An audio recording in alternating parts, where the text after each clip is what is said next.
IPL mega వేలం నేపథ్యంలో ఫ్రాంచైజీలు తమ టీంలోని 6 ఆటగాళ్లను అట్టిపెట్టుకోవడానికి ఐపీఎల్ పాలకవర్గం తాజాగా అనుమతినిచ్చింది. ఇందులో ఒక రైట్ టు మ్యాచ్ కలిసి ఉంటుందని పేర్కొంది.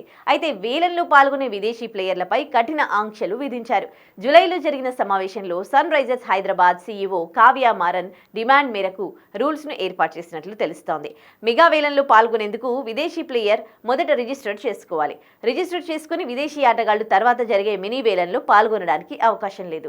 అలాగే మెగా వేలంలో కొనుగోలైన తర్వాత సీజన్ ప్రారంభానికి ముందు అందుబాటులో ఉండట్లేదని తెలిపితే 2 సీజన్ల వేలంలో అతను నిషేధానికి గురవుతాడు. శ్రీలంక ఆల్రౌండర్ హసరంగ కారణంగానే కావ్య విదేశీ ప్లేయర్లపై ఆంక్షలు విధించాలని డిమాండ్ చేసిన సంగతి తెలిసిందే.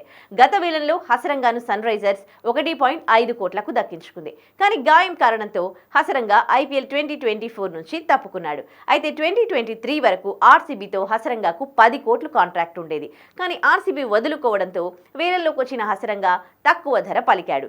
దీంతోనే అతను గాయం కారణం చెప్పి సీజన్కు దూరం అయ్యాడని వాదన ఉంది. ఇలాంటి సంఘటనలు జరగకుండా బీసీసీఐ కఠిన ఆంక్షలు విధించింది.